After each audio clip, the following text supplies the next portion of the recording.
Good morning po sa atin pong lahat. Amen. Amen. Pinagpala po tayo ng Panginoon. Amen. Amen. Po, before the hero word of God, mamaya po ay tayo po muna ay mag-Sunday school. Umawit po tayo sa Panginoon. Awitin po natin in hymn last number 101. Awitin natin sabay-sabay na Bible stand. Amen.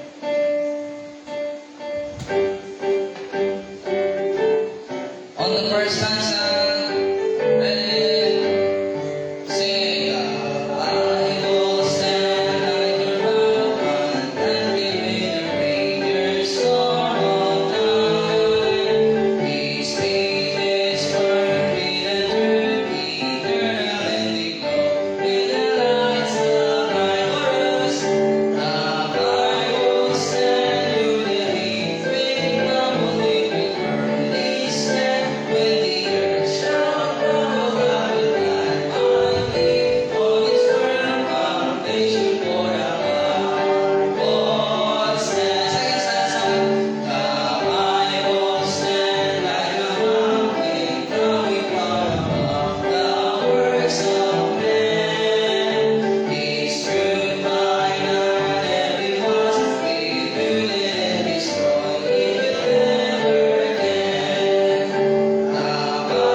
Lord, Heavenly Father, we thank you for this blessing. Salamat, Lord, sa binigay mo sa amin.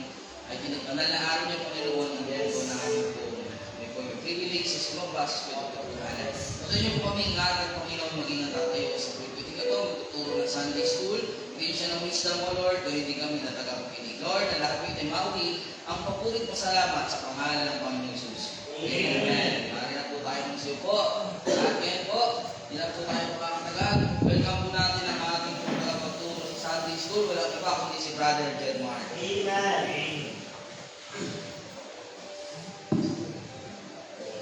Ayan. Thank you po, Pastor Carlo. And thank you po sa bawat isa na nandito. Ayan. Ito po, Sunday School po ulit tayo. At dapat si Brother Jerry ang magtuturo ngayon. Since po meron po silang mission. Ngayon, meron silang worship service ngayon dun sa Batya. Ay ako po muna ang pumalit. Dahil siya po ay kaagapin po doon sa mission po sa Batya. So, ayun. Date ngayon. 18, no?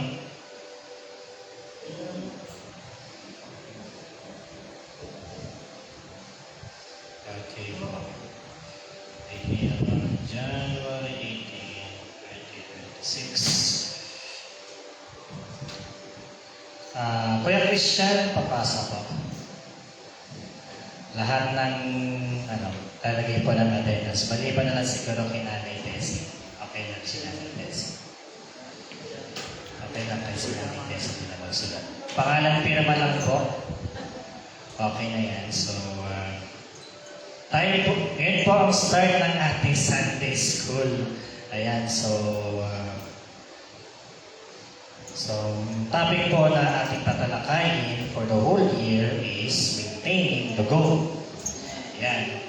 Ito po ay related sa ating tema, this coming anniversary this year. 34 word, if I'm not mistaken. Diba? So, verse po natin dyan is 1 Timothy chapter 6, verses 11 hanggang 12. Diba? Manapatin natin, nabasahin yun. 1 Timothy chapter 12. Para masundan niyo ako, no? Para magkasunod po tayo. But thou, O man of God, flee these things and follow after righteousness, godliness, faith, love, patience, and weakness. Fight the good fight of faith. Lay hold on eternal life, whereunto thou art also called and hast professed a good profession before many witnesses. Ayan. So, ang verse po na ito ay related, dito po kinuha yung team po natin na fight the good fight of faith. Diba? So, ang naging topic natin for this whole year is maintaining the goal. Para ano po, manatili po tayo nakikibaka ng magandang pananampalataya, no? Nananatili po tayo sa ating buhay Kristiyano. Nananatili po tayo sa ating nananatili po tayo sa kalooban ng Panginoon. Diba? Pinaglalaban po natin yan. Kaya namang pressure ang dumating po sa buhay natin ay command ng sa atin ng Panginoon ay maging matatag po tayo sa ating pananampalataya. Patuloy lang tayo makibaka and then we maintain that goal. Diba? We maintain that goal. Ang topic is why we maintain the goal. Bakit? Kailangan natin i-maintain yung goal natin na yun. So, kay Brother Christian ay pinagulog sa kanya is where. Where to maintain the goal. Anyway, where is Brother Christian? Ayun, sa dulo pala si Brother Christian. Ayun. Kay Pastor Carlo is when. Kay Brother Jerry supposed to be is how. Kaso, wala po siya ngayon. Nandun po siya ngayon sa mission. Meron po silang service. Ayan. So anyway, start po tayo ng ating Sunday School. Pray po natin sila mamaya po. Nandito po sila galing mission ng Pagsak. So, sila po yung nag-i-start ng mission po doon. Dahil ito po yung kalooban ng Panginoon sa kanila. Amen. So, yun po. Thank you po sa anim na nandito ngayon. Ayan. Ito yung first natin. Ito po yung first attendees natin. Yan, mga present. Ayan. So, ang main verse po natin sa ating topic na why we maintain the goal is Hebrews chapter 12. Hebrews chapter 12 verses 1 to 2. Hebrews chapter 12. In order to maintain the goal, we need this verse. Yung iba sa atin, kabisado ito. Yung iba hindi. Pero mahina, basahin po natin. Hebrews chapter 12 verses 1 hanggang 2. Kung nakita na po, please say Amen. Amen. Wherefore, seeing we also are compassed about with so great a cloud of witnesses, let us lay aside every weight and the sin which doth so easily beset us, and let us run with patience the race that is set before us, looking unto Jesus, the author and the finisher of our faith, who for the joy that was set before him endured the cross, despising the shame, and is sat down at the right hand of the throne of God. Why we maintain the goal. Let us pray. Thank you, Lord, sa oras na ito na pinagkalit sa amin. Salamat po, Panginoon Diyos, sa pagkakataon na ito na kami po ay mag-aaral ng salita sa Sunday School. Thank you po, Panginoon Diyos, sa time, sa oras na ito, sa privilege na makapakinig at makapangaral, makapagturo, Panginoon Diyos. Thank you po, Lord, sa privilege na kami po ay natututo, Panginoon Diyos, ng mga kaalaman mo wala sa iyong salita, Panginoon Diyos. Patawad po sa mga nagagawa namin kasalanan. Hindi po kami itugod sa oras na ito. Hindi po kami samahan sa aming pag-aaralan niyo sa itang pagsabihan ng kaaway, ay hindi mo makagawa po sa aming kalagitnaan. Lord, dalangin po namin, patuloy niyo po kami pagkalooban ng tamang puso, Panginoon Diyos, sa ministeryong ito, Panginoon. Dalangin po namin ang karunungan, kalakasan, at nawa po sa tama na may tuturo sa oras ito, ito po magsingkin sa puso ng bawat isa. Hindi lamang po matuto, kundi mag-enjoy kami sa aming Sunday School, maging sa mga susunod po namin Sunday School for this whole year 2026, Panginoon Diyos, dalangin po namin, hindi po kaming lukuban ng inyong Santo Espiritu, hindi po kami samahan tuloy sa aming pag-aaral sa Sunday School. Thank you po sa aming mahal na pastor, at dalangin po namin na kayo siyang magbigay ng mahabang buhay at maayos na pagsugod po sa Kanya, Panginoon Diyos. Dalangin po namin na kayo siyang magpala po, Panginoon, sa umaaten ng Sunday School, Panginoon. Kami dalangin sa pangalan ni Kristo Jesus. Amen at amen. So, dumating na po si Brother Michael at Ate Jenny. Kuya Michael, pakikuha po itong notebook. Pangalan, pirma na, okay na yan. So, ito yung unang araw natin.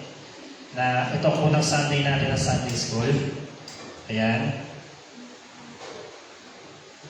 So, dahil ito yung panimula,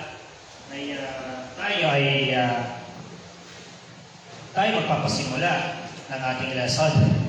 Diba? Why we maintain the goal? But first, bago tayo lumako sa ating topic, meron ako mga katanungan. 5 question na bawat isa sa atin kailangan sagutin. Okay? Sige, game. Sunod-sunod tayo. Simula tayo kay Pastor Carlo. Lahat tayo.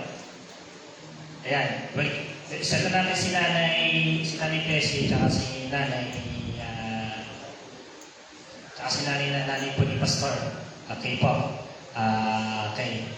So, sunod-sunod tayo mula kay Pastor Carlo, kay Ate Jenny, Michael, Ate Sheila, Kuya Jeter, Kuya Bibi, at then Kuya Cases. Ayan. Ayan. Kuya Cases. Ayan. Thank you, Kuya Michael. Ayan. Purihin ng Panginoon. Amen. Amen. So, itong number 1 ay katanong ko is, what is your goal? Except glorifying God. At Tagalog, ano ang iyong goal maliban sa pagbibigay kaluwalhatian sa Panginoon? Pastor Carlo, anong goal mo?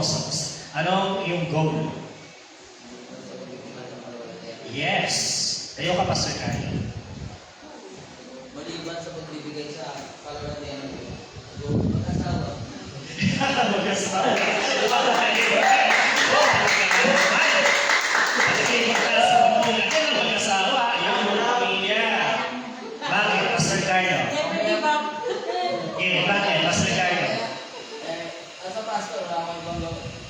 Hindi ka ba Pastor Carlo? Sa pastor, wala talaga ibang gagawin kundi ibang kaluwalhatian ng Diyos. Pero iba lang mo, ito yung impossible na naisip ko. Hindi ba talaga na sa isip? Ayan. Ayan, sige po. Ate Jenny, anong yung goal maliban sa pagbibigay kaluwalhatian sa Panginoon? Ano po? Kung lalood din po, makakapagpatuloy po sa pag-aaral. Tapos, yung spiritual naman, mag-grow pa po na personal relationship ko kay God. Amen. So, ang goal ni Ate Jenny is makapag-aral and then lumago pa siya sa kanyang personal relationship sa Panginoon. Kuya Michael, Goal ko, mag-glorify sa God is, siyempre yung diba lagi yan din yung holy beauty pastor. Kaya yung kung may calling ka, kumikoling ka. kasi yung siyempre andun yung patuloy na paglaro. Hindi lang puro Amen. Ayun, ang goal ni Brother Michael is kalaguan. Maliban sa pagbibigay kaluwalhatian sa Panginoon is kalaguan. Very good po tayo doon. Amen. Amen po sa mga goal. Ayan. Ate Sheila. Aside sa para sa glory ng Panginoon, ang goal ko is makapagbigay ng full service sa Panginoon habang buhay pa. Habang Amen. malakas pa, habang kaya pa. Amen. Thank you po, Ate Sheila. Magbigay ng full service. Yan.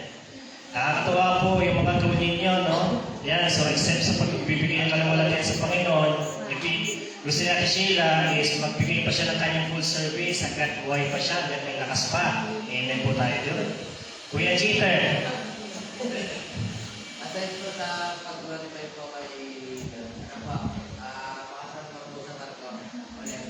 Ha? Makasama po ulit sa barko. Makasampa ka sa barko. Sige, makapagsampa ka sa barko. Sige. Bakit mo gagawin yon? Sige. Ito tanong, paano mo gagawin?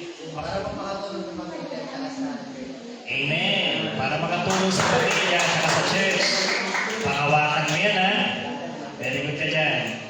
Kuya Bibi, ito yung first honor natin last year. Kuya Jeremel. aside sa pag-glorify kay God. Gusto kong magkaroon ng ministry sa Yun, man. Yun. Gusto mo magkaroon? Tapos, makapag-aral din po siya gumaling. Amen. Ayan. So, gusto ni Kuya Jeremel is magkaroon ng ministry sa church and then gumaling at makapag-aral. Yun ang kanyang goal. Sige, last but not the least, yung ating third honor. Kuya Christian. Doon yung mag-aral. Ano ba yung siyempre, mabot yung family yung mga kamag-anak ko sa Zamboanga. And then, Lord's willing na mabigyan ako na makasama sa December, pamilya ko. Amen. Sa Zamboanga, Sheran, Lord of Gandang goal yan. Very good. Gusto mawin yung kanyang pamilya. Ayan. Then, makasama sa Zamboanga para mawin din ang kanyang ibang relatives doon sa Zamboanga. Yung mga goal po na yan ay maganda po yan. Bukod sa pagbibigay kalawalatian sa Panginoon, may mga sarili kasi tayong goal kasi natural, tao lang po tayo. Tao lang tayo, meron po tayong mga sariling goal. Nung unbeliever pa tayo, may mga goal tayo para sa sarili natin. Nung tayo nakakilala sa Panginoong sa Kristo, ay hindi lamang po para sa sarili natin ang goal natin, kundi para na rin sa Panginoon at para na rin sa pamilya. Diba? So, nagkakaroon ng purpose yung goal po na yun. Yung sa akin naman po is, una, syempre, makapag-asawa. Tama naman. Kasi, una, paano ka mas magandang nagbibigay papuwi ka sa Panginoon na may kasama ka sa buhay. Pangalawang goal ko is, syempre, makapagtayo ng sarili na pamilya. And then, pangatlo is, magamit ko yung kung namang meron ako para sa church, para sa ikaunlad din ng church. Yan po yung goal ko natin. And then, nakikita nyo naman po, no? Ayan, nakikita nyo naman po, no? Kung yung mga meron po tayo. Kasi nga, sabi ng Panginoon, kung ano yung nasa kamay mo, yun ang gamitin mo. Yun ang sinabi niya kay Moses, eh. What is in thy hand? Diba? Yun ang tinanong ng Panginoon, ano nasa kamay mo? Sinabi lang ni Moses, yung tungkod. Yung tungkod na yun ang ginamit ng Diyos para ano mangyari, yung gusto niyang mangyari, gusto mangyari ng Panginoon. Ganun din sa atin. Yung mga goal na yan, na meron po tayo, gagamitin niya ng Panginoon para po mapangyari yung mismo purpose niya sa buhay po natin. And then, hindi lamang po sa buhay po natin, maging sa church, maging sa kapwa natin mananampalataya. Diba? So, number 2 na tanong, is your goal keeps you firmly steady in doing His will? Yang bang goal mo na yan ay nagpapanatili pa sa iyong matatag sa paggawa ng kalooban ng Panginoon? Amen. Amen? Amen. So, pakawakan yan. And then, pangatlong tanong, Does that goal provokes you to continue in doing His will? Yan bang goal mo na yan ay nag-uudyok sa iyo na magpatuloy? Amen. So kailangan wala pong mag-backslide. Kapag may mga times na meron na nakaka-experience tayo ng mga hindi magagandang bagay, yung goal nyo na yan ang inyong pong tandaan. Ano po ba yung goal natin? Diba? So, yun po. Number 4. That goal you have, is it God-given? Yung goal mo na yan, God-given ba yan? Diyos pa nagbigay sa inyo. Amen. Amen. Amen. And then, pangatlo, why we maintaining it. Yan. Doon na po tayo natapos sa ating mga points, di ba? Why we maintaining it. Why we maintain it. Number one, God is glorified. God is glorified if we maintain our goal.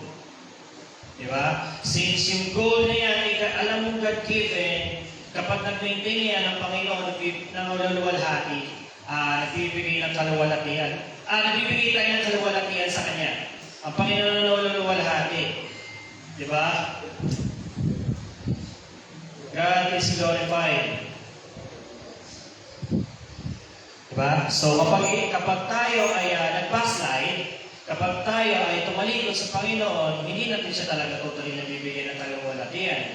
Diba? Ano ba sabi ng verse natin, ng topic natin is looking unto Jesus. Diba? So, ano man ang mangyari, isa lang ang pinaglilingkuran natin, hindi si kapatid, hindi si pastor, hindi si sister, hindi si crush, hindi si brother, hindi si boss, hindi si leader. Ang Panginoon lang ang pinaglilingkuran natin. Di ba? So, sino ba tinanggap natin? Si kaaway ba? Hindi, di ba? Hindi naman si kaaway yung tinanggap natin sa Panginoon. Sino ba tinanggap natin? Di ba? Ang Panginoon, ang tinanggap natin sa puso natin, hindi naman siya. Diba? Maliban lang kung sa kanya nakapokus yung mata mo. Lalo na pagka sa pinag-pray mo, nakapokus yung mata mo. Yan ang mahirap dyan. Baka mamaya, alisin ng Panginoon yan. Diba? Baka mamaya, nakapokus na sa trabaho mo yung attention mo, hindi na sa pagbibigay kaluwalhatian ng Panginoon. O baka naman mamaya, sa pag-aaral mo. Diba?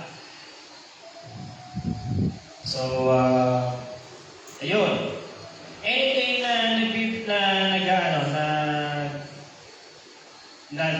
nag-aalis ng attention natin from God is hindi nagbibigay ng kaluwalhatian talaga sa Panginoon yan.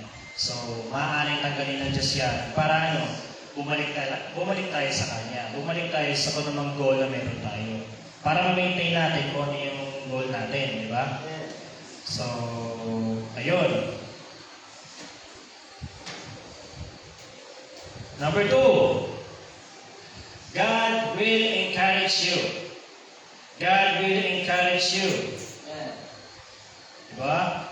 So, ang Panginoon mismo ang mag-encourage sa atin. Gagamit siya ng tao, gagamit siya ng mga bagay, ng mga pangyayari para tayo magpatuloy sa Panginoon, di ba? So, andyan na yung sinabi sa verse 1, so great a cloud of witnesses na ang daming nakatingin sa atin. Negative man sa atin o positibo sa atin, lahat yan nakatingin sa atin. So, sila yung ginagamit ng Panginoon para tayo magpatuloy. So, bakit hindi tayo magpapatuloy? Why we do not maintain the goal? Diba? So, ang goal natin hindi lang papurihin ng Panginoon, hindi lang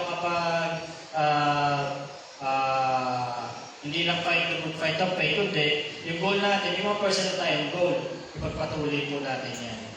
Diba? God will encourage us. Diba? And number 3, and the last, God will reward us. God will reward us. Ganun lang po yun. Kapag nagpatuloy tayo sa Panginoon, meron tayong reward. Meron victory. Kung aalalahanin po, may projector kung aalalahanin po natin yung dalawang picture, yung isang picture, may taong stick, merong straight line, merong flag. Yung another picture naman, merong taong stick, pasisag yung line, tapos ang daming flags. Ang daming flags na nakalagay, may mga, di ba, may nakadrawing na apoy, may parang tinig-tinig, gano'n, mayroong tubig, dun sa drawing na yun. Yung sa isa, yung unang drawing is yung gusto ng tao. Yung parang easy lang. O easy lang ako, gusto ko lang makomment yung tagumpay ko, yun lang, okay na. Parang ganun. Yung sa kabilang picture naman, yung kalooban nandiyan sa atin. Ano yun? Since ang daming flags, yung taong city yun, ang dami yung nadaanan. Pag nalalampasan niyo yun, makukuha niyo yung flag. Yung flag na yun, ibig sabihin nun, tagumpay. O, another na naman, tatahakin na naman. Tapos, another flag yung makukuha niya. Another tahakin na naman, pagsubok, another flag. Yun kasi ang gusto ng Panginoon sa atin, hindi lang isang victory. At hindi lang isang reward ang bibigay niya sa atin, kundi marami. Diba? Kristyano tayo, anak tayo ng Panginoon, mahal niya tayo. Hindi pa paano ng Panginoon na hindi may encourage ang kanyang mga anak. Diba? Hindi pa paano ng Panginoon na hindi mo-motivate yung kanyang mga anak to maintain the goal. Diba? So, ayan.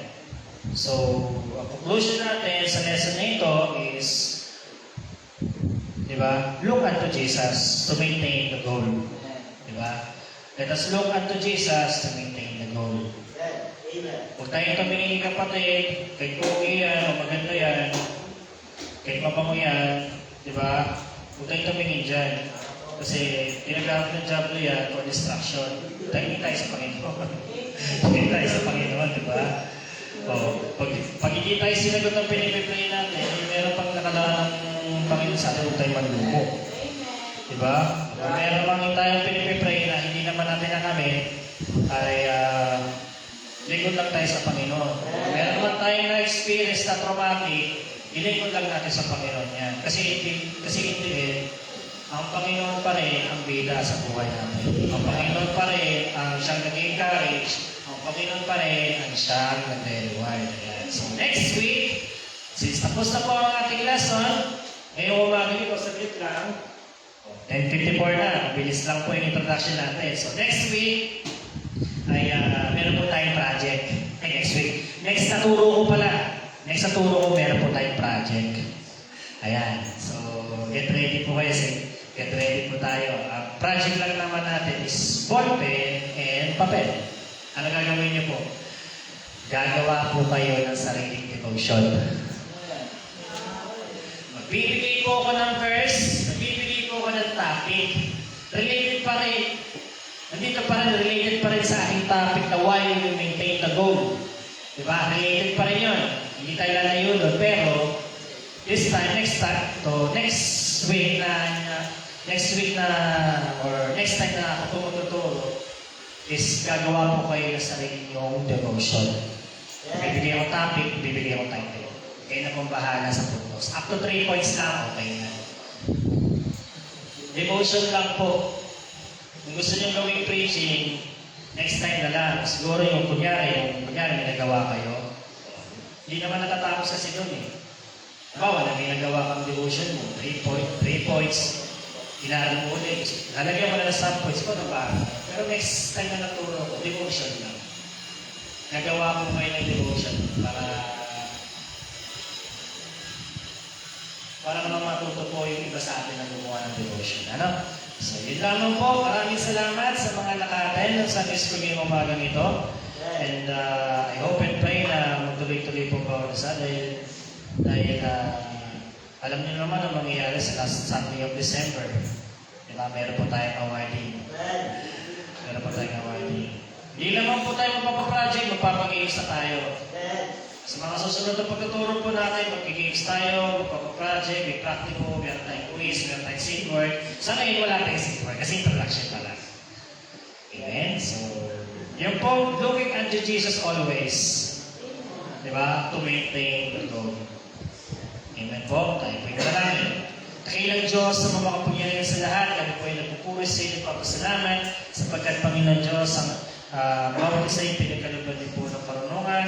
Binigyan niyo po kami ng goal upang sabihin niyo kami po ay makapagpatuloy sa kaluluwalhati mo. Thank you po Panginoon Diyos sapagkat kami po ay binigyan niyo po ng privilege, binigyan niyo po kami ng rason upang sabihin Panginoon Diyos ay kami po ay magpatuloy. Lord, salangin po namin na pagkaluban niyo po kami ng lakas spiritually, katal spiritually, karunungan, Panginoon Diyos spiritually, kung sa gayon Panginoon ay hindi po kami masaytrak ng kaaway, kundi Panginoon Diyos ay manatili po kami kaming nakikibaka sa pananampalataya. Maintaining our goal para sa iyo, para sa sarili namin na magbibigay din ng kaluwalhatian sa iyo, Panginoon. Lord, sa iyo po namin pinagkakatiwala. Ang lahat ng ito, dalangin po namin ang mga susunod na Sunday School. Kaya dalangin po namin, hindi po kami paramihin. At bigyan niyo po kami ng enjoyment, kayo siya magpala sa mga umaten. At dalangin po namin ang susunod na programa, ang worship service, siya magbigay ng karunungan sa mga aral. Sa tatayo sa likod ng pulpitong ito, dalangin po namin na kayo rin po siya mag-ingat sa aming pastor, sa po na kanyang mga kasamahan, galing ng Big Nine, galing kina Pastor Ricky, galing po ng Batya, siya magpala sa bawat isang member ng Moriah Baptist Church. Kami dalangin na may pupupurin at salamat sa iyo sa matamis at banal na pangalan po ni Kristo Jesus. Amen and amen. So yun lamang po. Yan, that's all for this Sunday. We are now dismissed po. Thank you po. Patuloy po tayo umaten. Kahit sino magturo, si Jesus pa rin ang Panginoon, hindi po sa school teacher. Thank you po and God bless us all.